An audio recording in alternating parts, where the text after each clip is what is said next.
Rasti më skandalos ka qenë ai Blendi Fevziut para disa ditësh, i cili fliste për protestat e çdo partie, përveç se protestën e Lëvizjes Bashkë. Tanë unë e kuptoj që pronarët e Blendit kanë interesat papajtueshme me Lëvizjen Bashkë. E kuptoj që ndoshta edhe Blendi si drejtues një emisioni mund të ketë mllefet e tij, po të arrijë njeriu deri në pikën që të mohoj realitetin.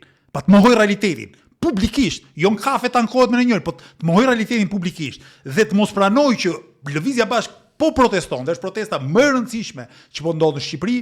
Kjo është shkelje e çfarëdo lloji etike gazetare dhe unë besoj që personazhe të tilla i kanë larë duart me kopë me gazetari, nuk janë më gazetar. Është fyerje për profesion e gazetarit i thosh sot Blendi Fevziut apo të tjerë fevzinësve se ai, të thuash që jeni gazetar. Mund të jenë gjithçka, po vetëm gazetar nuk janë. Sepse gazetari ka një raport me të vërtetën.